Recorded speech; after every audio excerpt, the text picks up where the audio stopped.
salut și pe cei din sală și pe cei din afara sălii, care mă vor vedea online. Vorbim despre palatabilitate. Am avut ocazia ca domnul inginer să ne ridice mingea la filou să vorbească puțin despre importanța proteinei în hrana albinelor și încet, încet ne dăm seama cât este de importantă și devine tot mai puțin dispensabilă, tot mai indispensabilă folosirii, pentru că polenurile devin monoflore și devenind monoflore au tot felul de carențe în ele și nu neapărat că polenul ar fi o problemă, cât faptul că nu e perfect și are nevoie, nici substituenții nu sunt neapărat perfecți, nici polenul nu este perfect, dar împreună fac exact ceea ce face și polenul poliflor din mai multe specii împreună, adică se completează reciproc. Dar marea problemă a substituenților de polen este faptul că sunt greu consumați. De fapt, despre ce este vorba? Cei cu palatabilitatea asta, multă lume nu cunoaște termenul. Palatabilitate înseamnă gustul atractiv al unui aliment. Poate să fie furaj, deci ceva care atrage și care face ca el să fie consumat de către consumator. Și e o mare problemă la albine acest lucru, faptul că în hrănirea albinelor avem probleme mari cu consumul de substituenți proteici. Albina nu îi preferă, nu se apropie de ei, nu îi mănâncă cum trebuie. Dacă scădem cantitatea de proteină, nu avem suficientă proteină, mănâncă mai bine, dar nu avem destulă. E un secret aici și vă precizez faptul că nicio hrană proteică nu se poate numi proteică dacă nu are măcar 8% proteină, pentru că albina are nevoie să consume din tot ceea ce consumă ea, între 8 și 10% proteină este cantitatea de proteină din ceea ce consumă. Vă dați seama că dacă îi dăm mai puțin de 8%, ea nu are posibilitatea să aibă acel minim de 8% cât are nevoie organismul. Dacă îi dăm cantitate mai mare de 8% de proteină, 10-12%, mai mănâncă puțină miere, puțin nectar și ajunge la echilibru energoproteic de care are ea nevoie și astfel își reglează ea nevoia de proteină. Ori dacă scădem sub 8% e problemă. De aia totele noastre au 10-12%. Nu putem scădea sub, decât putem zice că e un supliment cu proteine, dar nu e o hrană proteică suficientă. O hrană poate să fie perfectă pe hârtie, dar dacă nu consumă albina, nu-și poate îndeplini scopul pentru care este făcută, clar. Deci este nevoie să o consume. Consumul este influențat sau palatabilitatea de miros, de raportul de proteină-carbohidrați, cum am zis, putem scădea proteina, e mâncată mai bine, și cantitatea de polen conținute, pentru că multă lume apelează la acest truc, care nu e neapărat bun, ca adăugând polen în hrana proteică, albina este atrasă și are efect. Chiar și Randy Oliver a observat acest lucru într-un studiu din 2021, publicat în 2021, faptul că substituenții de proteine, de polen, dar hrana proteică care conținea și polen, era consumată mult mai bine decât cei care nu conțineau polen. E un risc destul de mare hai că îți folosești polenul propriu, din supina proprie, nu e o problemă, dar dacă facem la nivel industrial și mutăm polen dintr-o zonă în alta, nu știm ce boli putem muta sau dintr-o stupină în alta. Astfel, cum am zis, fără consum adecvat, hrana nu-și îndeplinește rolul, scopul, am dat-o degeaba și cum am zis că foarte mulți folosesc polenul, diverse produse, diverse palatabilități. Și să vedeți cum am imaginat noi că putem testa pur și simplu palatabilitatea unui produs ca să evaluăm eficiența lui. Eu am avut experiența asta în mare, acum orientativ nu este foarte, nu intrăm în lucruri de finețe, dar în mare un produs proteic de o anumită cantitate de proteină, să zicem un 10%, cu cât este mai bine consumat, cu atât putem anticipa rezultatul pe care îl are. Dacă îl consumă prost, ne vom trezi cu puiet puțin. La sfârșitul iernii, dacă îl consumă foarte bine, avem așteptări ca el să și producă efecte bune și chiar așa se întâmplă de cele mai multe ori. Și ce am făcut? Prima dată ai produsele pe care vrei să le testezi. Deci apare un substituent proteic și ești curios dacă are sau nu are efect, merită, nu merită, care sunt produsele. Stabilești produsele de testat. Bineînțeles că aceste produse trebuie testate tot timpul cu un lot martor, cu un produs martor. Nu poți aprecia dacă nu ai termen de comparație. Deci este produsul de testat, produsul martor. Și este bine ca în cele două hrane finale, deci amestecuri de hrană de proteină cu glucide, procentul de proteină să fie la fel. Și în martor și în produsul de testat. Asta este cel mai bine și cred că este cel mai greu de obținut de către omul de acasă. Acest lucru. De cele mai multe ori am văzut că se confundă cantitatea de sursă de proteină cu procentul de proteină. Practic, dacă noi folosim ca sursă polenul, într-o turtă de genul ăsta, care să fie, de exemplu, lot martor cu polen, se gândește la 10% proteină și primul reflex este să bage 10% polen. Ori în momentul în care bagi într-o turtă 10% polen, 90% glucide, te trezești cu 2% proteină în amestec. Noi avem nevoie de 10% proteină în amestec, minim 8%, cum am zis. Acel 10% în amestec se obține băgând minim 40 și ceva la sută, depinde cât are polenul, proteină, deci trebuie să avem pe la jumătate polen, jumătate glucide. În cazul Apipolen substitut, produsul produs de firma noastră, e suficient mai puțin de 20% Apipolen substitut, undeva la 18%, ca să obținem cei 10% procent de proteină în amestec. Dar e bine ca în martor și în proba de testat să se regleze ca procentul de proteină la final în amestec să fie cât mai apropiat, dacă se poate, egal. Apoi m-am gândit că nu pot să dau la orice familie treaba asta, acest cuplu de probă martor și probă de testat. Nu orice familie din stupine este doritoare de proteină la sfârșitul iernii în aceeași măsură. Și astfel mi-am luat o marjă de, mi se pare, cred că 2 săptămâni, în care am hrănit toată stupina cu turtă superproteică de care aveam și care o cunoșteam. Era testată. Și am ales din stupină acele familii care au mâncat cel mai bine, care am văzut că au apetit pentru proteină. Am însemnat familiile care am văzut că au apetit pentru proteină și de ele m-am folosit în următoarea etapă de testare. Deci se identifică familii cu foame proteică. Loturile este bine să aibă între 3 și 5 colonii pe lot. Minim 3, dar un 4 colonii este suficient. Nu contează că au 3 rame sau că au 7 rame sau cât au. Contează câtă proteină mănâncă, cât sunt de lacome ele pe consumul de hrană proteică.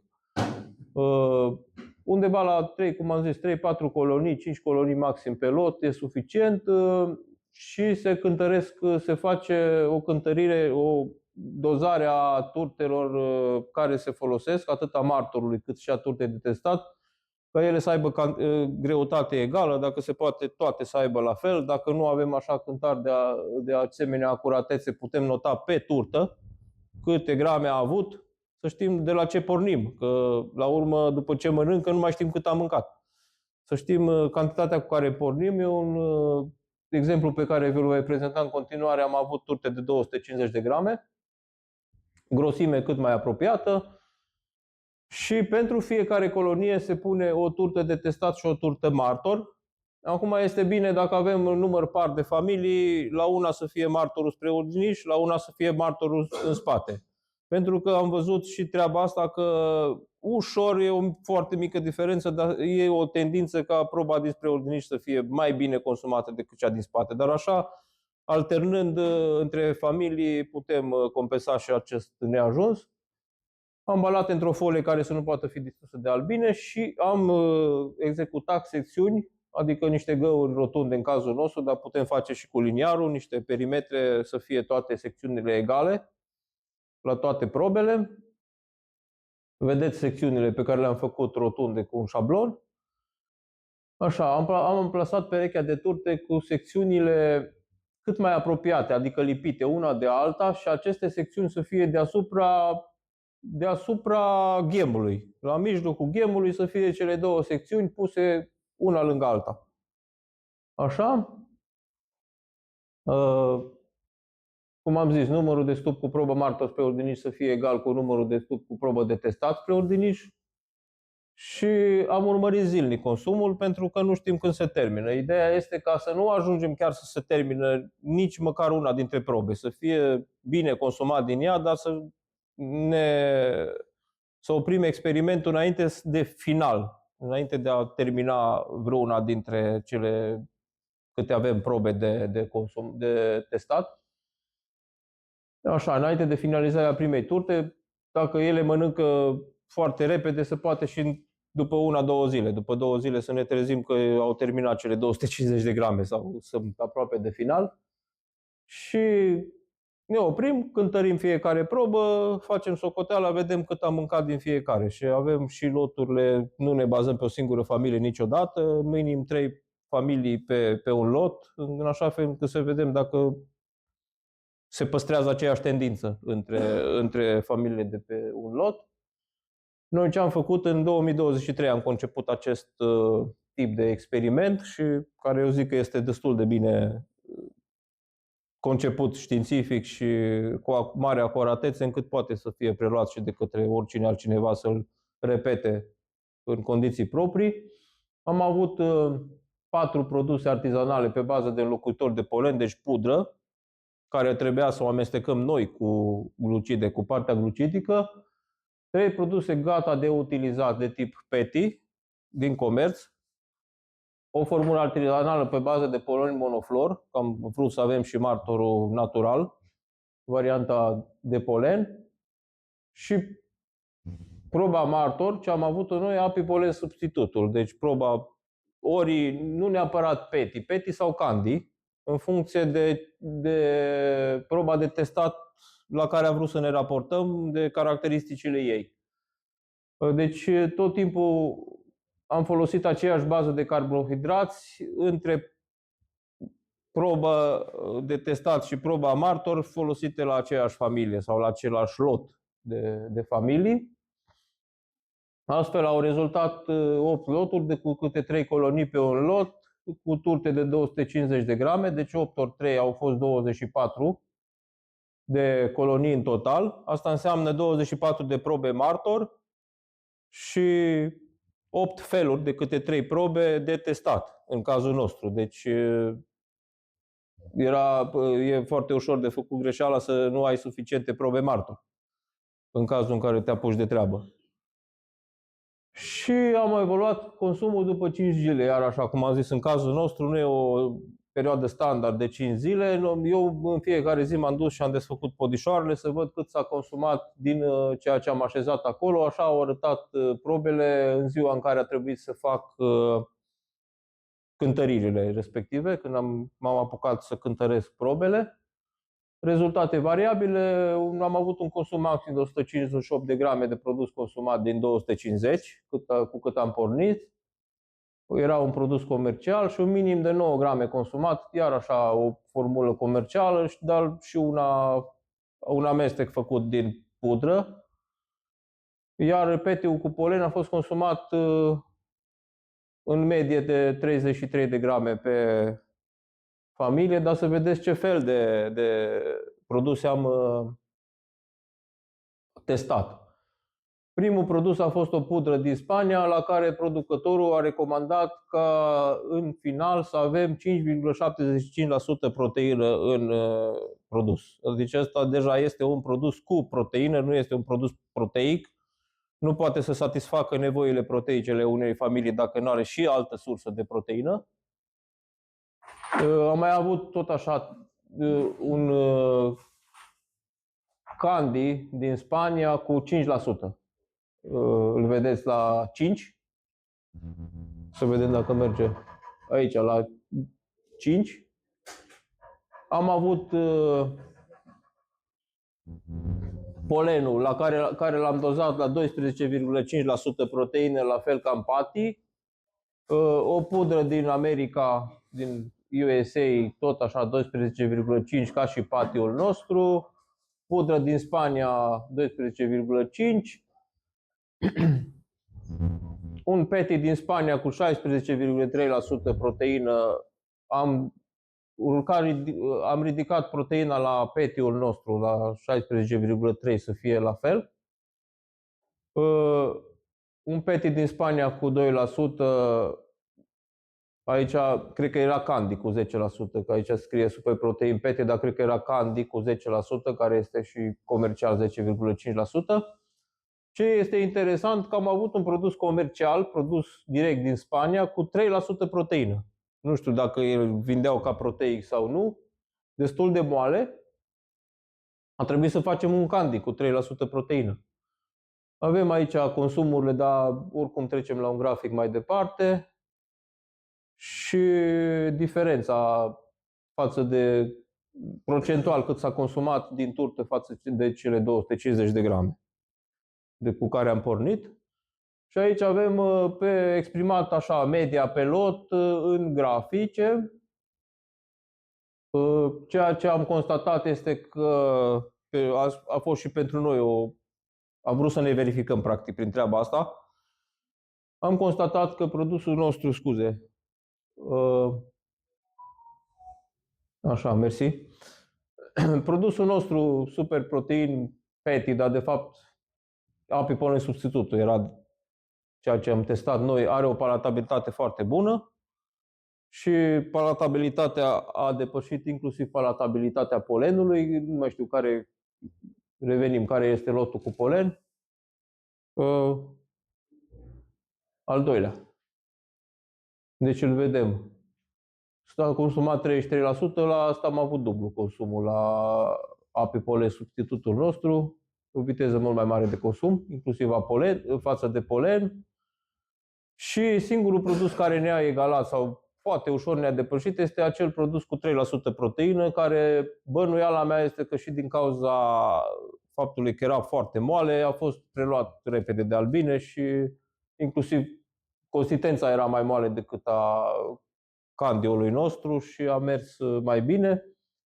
Dar asta este una dintre satisfacțiile pe care le avem, faptul că acest consum a fost mai bun inclusiv decât la polen și prin asta este unul dintre punctele prin care mi-am dat seama și am putut să emit această definiție că am spart un mit. Am egalat polenul printr-o palatabilitate în cazul ăsta mai bună, poate ar fi și loturi de polen sau specii de polen cu o palatabilitate mai bună decât ăsta care l-am avut aici. Era un polen de rapiță cu salcie de primăvară. Și prin faptul că am egalat performanțele polenului există o altă prezentare pe care nu o prezint astăzi, dar avem un grafic jos la stand unde se poate vedea fix pe grafic, avem posterul pe care l-am prezentat la Apimondia. Faptul că în 2019 am avut ușor un rezultat mai bun decât polenul, iar acum în 2023, în același an, am avut un rezultat foarte ușor depășit de polen. Ne-a depășit un polen foarte bun de primăvară, dar fără o semnificație statistică. Deci, luate datele și analizate statistic, s-a descoperit că nu este semnificativ statistic această medie ușor mai bună a polenului și plus faptul că era un polen de extraordinară calitate, un polen polifloriar de primăvară, cu păducel, cu rapiță, cu pom fructiferi, cu tot ce trebuie în el, ceea ce, dacă ne uităm în decursul anului și vedem încolo spre vară, spre toamnă, e clar că va scădea foarte mult ca rezultat sub cel al apipolen substitutului. Așa? Recomandarea noastră nu este să folosiți apipolen substitut în condiții de izolare. Am făcut și treaba asta, am avut exclusiv beef feeding-ul, un test în care în condiții de izolare în câmp și de peste 11 km distanță până la primele flori, s-au ținut un număr de 5 familii și s-au hrănit doar cu apipolen substitut și cu sirop și în condiții de deșert și au mers foarte bine.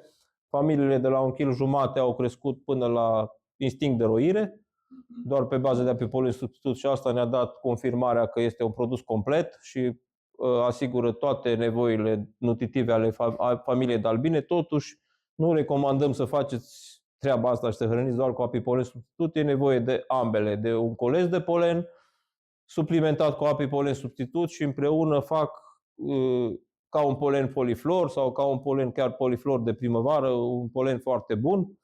Se dă în perioadele de deficiențe, în perioadele de calitate mai slabă a polenului, deci e un produs complementar față de ceea ce ne dă natura. Nu vrem să înlocuim neapărat natura cu el. Să vedem dacă n-am omis ceva. Am vorbit despre cele 8 loturi și despre rezultate. Cum am zis, singurul produs a fost cel cu 3% proteină și un produs nu se poate numi proteic.